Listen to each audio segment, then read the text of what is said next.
Olá, Deus abençoe a sua vida. Hoje vamos começar mais um livro da Bíblia. Livro de Jó. Eu amo a história de Jó, é uma história que todos nós conhecemos. Talvez não conhecemos o livro de Jó a fundo, mas já ouvimos da história de Jó. E agora nós vamos ler esse livro. Vamos estudar ele nesses próximos dias. E que privilégio poder estudar a Bíblia toda com você e começar mais um livro da Bíblia. Celebre. Fique firme, daqui a pouco nós vamos terminar. Livro de Jó, vamos ler do capítulo 1 até o capítulo 3. Esse livro ele é muito interessante. Vamos ler aqui o verso de número 21, do capítulo 1, verso 21. Eu acho essa declaração de Jó muito forte. Verso 21, e disse, saí nu do ventre da minha mãe, e nu partirei. O Senhor deu, o Senhor levou. Louvado seja o nome do Senhor. Nós conhecemos a história do livro de Jó. O livro de Jó, ele começa falando desse personagem, que é Jó, que habitava na terra de Ur, era um homem íntegro e justo e temente a Deus e evitava do mal. São 4 características que a Bíblia fala a respeito de Jó. Primeira delas, ele era um homem íntegro. Segundo, ele era um homem justo. Terceiro, ele temia a Deus. E quarto, ele evitava o mal. Fala da sua realidade familiar. Ele tinha 7 filhos e 3 filhas. Fala da sua realidade financeira, do que ele possuía. Era um dos homens mais prósperos, porque fala aqui no verso 3, possuía 7.000 ovelhas, 3.000 camelos, 500 juntas de bois, 500 jumentos, e tinha muita gente a seu serviço. Era o homem mais rico do Oriente. Esse é o livro de Jó. No Velho Testamento, a pessoa era considerada abençoada por Deus pela sua condição financeira, pela sua saúde e pela ausência de guerras. Precisamos entender que eu e você não vivemos na Velha Aliança, nós vivemos na Nova Aliança, no Novo Testamento. Então Jó, ele é esse modelo de um homem abençoado por Deus. Não cometa o erro de acreditar que uma pessoa que é abençoada por Deus, ele não vai passar por dificuldades. Todos nós passamos, seja esse pequeno, grande, pobre, rico, novo, velho. Se somos seres humanos, estamos debaixo do peso do pecado e da consequência do pecado. Por isso que Jesus afirmou que nesse mundo nós teríamos tribulações, mas que deveríamos ter bom ânimo. Por quê? Porque Jesus venceu e nós também venceremos. O que vamos ver aqui é a aprovação de Jó. E aí eu quero ler o verso 6, porque diz assim, certo dia os anjos vieram apresentar-se ao Senhor e Satanás também veio com eles. Então está falando de um momento onde os anjos vão adorar ao Senhor e Satanás, que é um anjo caído, um querubim, que era o querubim ungido, que está lá em Ezequiel 28, Isaías capítulo 14, por causa da sua rebeldia, porque foi encontrada iniquidade nele, porque a criatura quis se tornar maior do que o Criador, ele foi exposto no céu, trazendo consigo 1/3 dos anjos, que se tornaram os demônios. Ele vai junto a adorar a Deus, no meio dos anjos. E o que é interessante? Os anjos vão adorar e Satanás está no meio. É que Deus faz uma pergunta para Satanás, de onde ele veio, e ele diz, de perambular, outra tradução diz, de rodear a terra e andar por ela. E aí o Senhor, Deus vai dizer, você reparou no meu servo Jó? A aprovação de Jó não é porque ele estava em rebeldia, não é porque ele estava em pecado, não é porque ele quebrou algum princípio bíblico, não. Por isso que o texto começa dizendo, ele era um homem íntegro, justo, temia a Deus, se afastava do mal. O que vamos ver aqui é Deus permitindo uma prova na vida de Jó.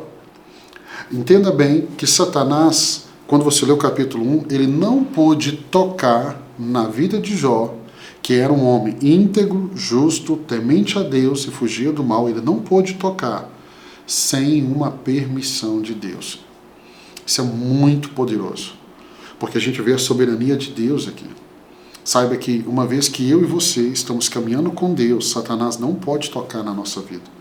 E aqui vamos ver um relato das perdas de Jó. Ele vai ter perdas financeiras, ele vai perder os filhos, ele vai perder a saúde, com um propósito só que Satanás tinha: fazer ele blasfemar contra Deus. É uma história de impacto muito grande. Porque quando a gente olha para a vida de Jó, a gente vê, meu Deus, como que esse homem conseguiu permanecer firme. Então, o capítulo 1 começa falando da primeira aprovação de Jó. Capítulo 2 fala da segunda.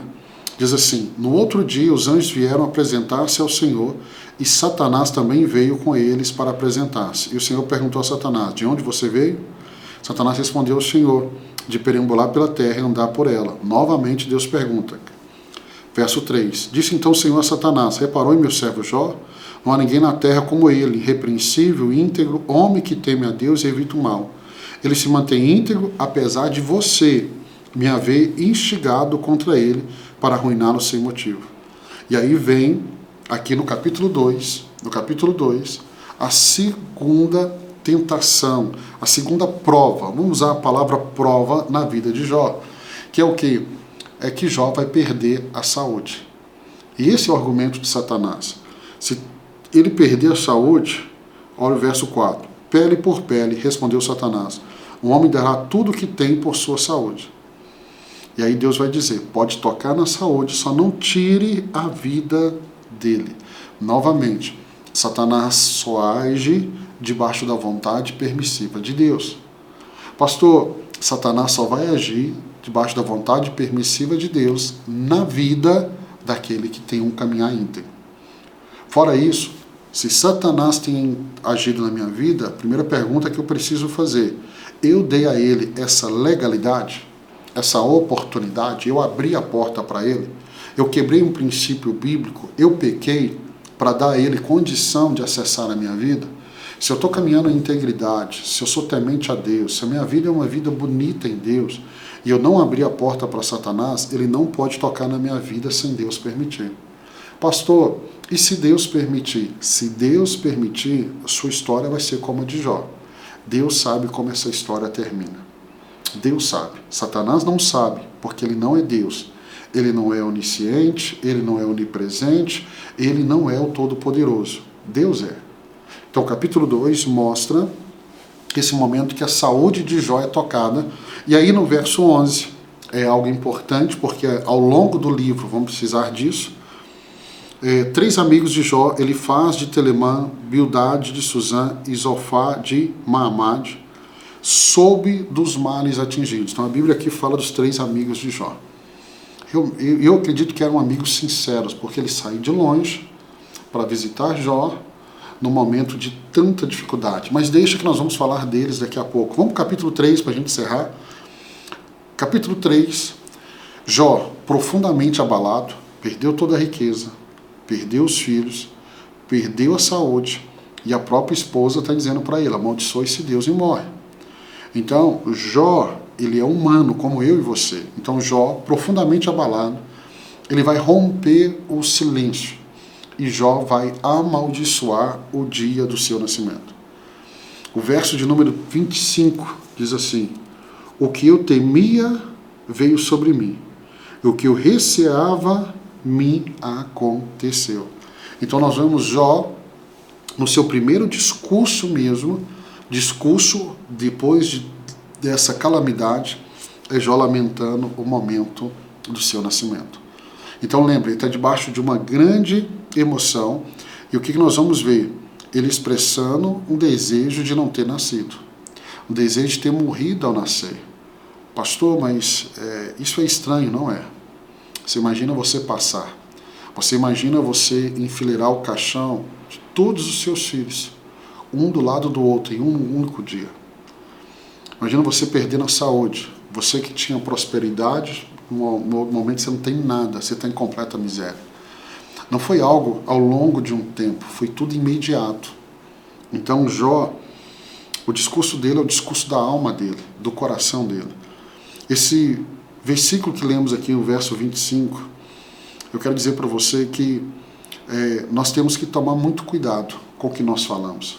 Eu termino dizendo para você, olha o que o verso 25, o que eu temia veio sobre mim, e o que eu receava a mim aconteceu.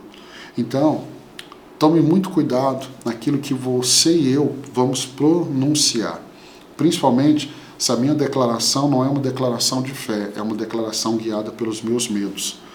Outra coisa que eu aprendo aqui é que no momento de desespero, eu posso trilhar um caminho de questionamento. E é isso que o livro todo de Jó vai nos mostrar. Agora, saiba que, na maioria das vezes, esse questionamento não terá resposta de Deus. É aquela situação difícil e a pessoa sempre pergunta, por quê? Nem sempre eu vou ter a resposta do porquê, nem sempre. E aí eu quero dizer algo para você. O que vemos aqui é a fé de um homem sendo testada até o seu último limite. Mas quando passa pelo problema, a sua fé é fortalecida. Eu encerro aqui deixando isso no seu coração. A nossa vida, muitas vezes, ela é assim. A nossa fé vai ser provada. Mas a Bíblia diz que quem perseverar até o fim. E nós vamos ver o resultado dessa provação na vida de Jó. Mas o resultado nós só vamos ver no último capítulo de Jó. Como Deus vai restaurar a vida dele. Leia comigo esse livro. Eu acho esse livro lindo, uma história linda. E nós vamos entrar em partes aqui que vamos ter a oportunidade de explicar para você. É um momento de questionamento, é um momento que Jó, o que ele está falando é em cima da teologia, da crença não só dele, mas da crença coletiva. E por que eu sei que é uma crença coletiva? Porque eu vejo a atitude da esposa e a fala dos três amigos. E nós vamos mergulhar nisso e vamos mergulhar nas respostas de Deus a esse homem no momento de desespero. Deus abençoe sua vida. Começamos mais um livro, parabéns, fique firme. Daqui a pouco nós terminamos o livro de Jó. É um livro com 42 capítulos, um livro longo, mas ele vai passar rapidinho porque é uma história linda. Deus abençoe sua vida. Eu te encontro aqui amanhã, se Deus permitir, para mais 3 capítulos da Bíblia. Deus te abençoe.